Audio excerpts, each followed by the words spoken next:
Greyhound Gold is brought to you by Digital Greyhound Racing. Their NFT racing game has recently launched and is currently in the trialling stage, meaning you can purchase a dog and start racing now.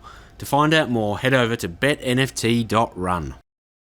G'day punters, welcome to the very first edition of Greyhound Gold for 2023. My name's Brett Honey, joining me again. This is a bit of a boil over. Hayden King, how are you, mate? Happy New Year. I think I said last time it was the biggest boil over since Polly put the kettle on, but we've gone to another level, 2023.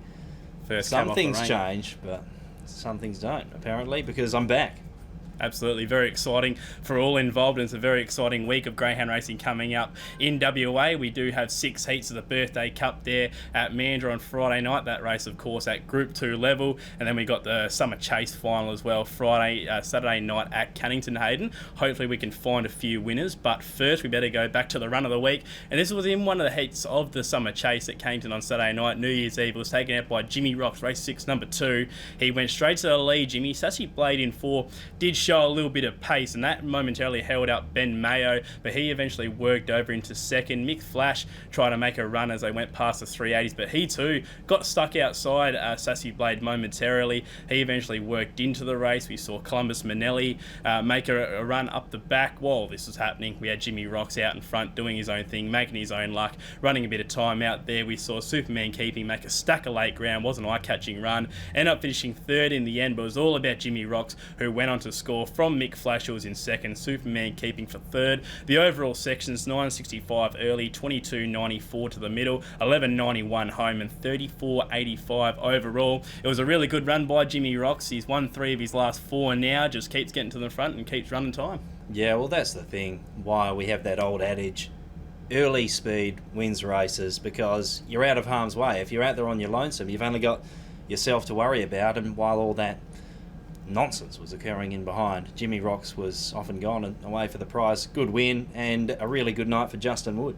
Absolutely, yeah. He got the other winner in the heats as well with Wooden Hands. That race was certainly one where they did muck around a little bit, but he goes in there with a good 2-prong attack there for the final. Looking forward to that on Saturday night. Let's turn our attention to this cracking card at Mandurah on Friday night. My best bet, race 6, number 4, Lil Bodie. I didn't mind the price that came up in the race book just quietly. He had this dog at 40 to 1, I'm pretty sure, from what I saw, but I give you a tip, he'll be first or second favourite. Look, I think this dog will be winner. I've been really impressed what this dog has done career to date. Yes, this is a step up in grade, but look, this is a dog that I do think is going to lead this race. He's a dog that's gone 22.55 at his most recent start. He's very fast, he's very capable. I think he's going to show you why there on Friday night. He was the best bet, race 6, number 4. For a bit of value, I'm going to go with race 5, number 7, Good Oz Buzz. Now, this chase is first up for Lewis Clay in the state. Watch this replays over from New South Wales. This dog is possessed with a lot of early speed, led most of its races. If it didn't quite lead straight away, it eventually worked its way to the top. Did find 520 metres at Wenny Park, a little bit too far for it, but some really good times there at Bulli. I had one over 400 metres at Richmond and the like there. So you'd suggest that if this dog finds the front, he's going to be very, very hard to run down. Race 5, number 7, Good Odd Buzz, for a little bit of value there to go. Race 6, number 4, Lil Bodie. How about yourself there Friday at Mandurah? Yeah, well, I'm going to infinity and beyond. Race 2, number 7, Ed Hocken. I really liked the finesse this dog showed last start. It was like finesse. He was remote controlled because he did everything right. He led early and then he just leant out and he was getting in the path of the only dog chasing, and the Teflon dog couldn't stick with him, and Ed Hocken eventually drew away and he ran pretty good time there. Box number 7 I don't think will provide too many worries. It's a smallish field, and I just thought he was really impressive there last week. Race 2, number 7, Ed Hocken, rolling that into race 7, number 8, West on Fever. Now, he's not going to be a huge price, but this dog has been demon-possessed in recent weeks, has been chasing like a mad beast. It's been something to behold. West on Fever, he's gone to another level over the last month, and although he's been beaten his last couple, he's going to be hard to beat out there on the pink, minding his own business early, cutting over, and I think he'll be too strong. Race 7, number 8. And it wouldn't be a Greyhound Gold without you tipping one from box 8 either, so I'm glad we got that covered nice and early in 2023. And well, there's 3 inevitables in life, aren't there, Brett? Death, taxes, and you tipping one from box 8? H King and the pink. There we go.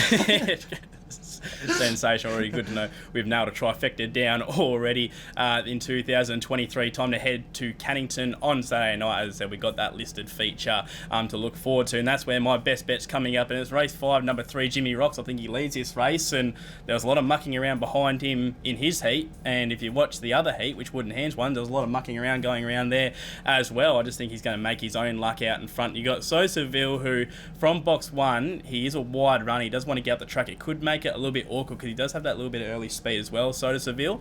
So there could be a bit of bumping, grinding behind him. Just think Jimmy Rocks is going to get on the arm here. He's a dog that early on in his career clearly showed talent, just wasn't as consistent. He's won 3 of his last 4, so he's starting to bring that consistency into his game now, Jimmy's. And so yeah, he's $5.50 with Tap Touch. I've already got the market out, Hayden. I'm definitely going to be having something on there. For a bit of value, race 4, number 4, Bellotti Manelli. It's a cracking race. We got Vice Grip, Hinto, and Destruction all doing battle. But the way Bellotti Manelli has been winning in recent times has been very, very impressive. He's been doing it from bad boxes, been getting bumped out of the way early, and then eventually coming late, getting over the top. The small field suits this dog. It's a 6 dog field. This dog likes to get down the rail. Got stuck outside Hinto last week, but given that there's a vacant box here, he has been showing a little bit more early speed in recent times. If he can just sort of get over into a handy position, he's a dog that can run well under 30 seconds, and with Destruction and Vice Grip box right next to each other, it does look quite messy this race. So if Bellotti Manelli can slide over to a handy position, he'll be one of the stronger ones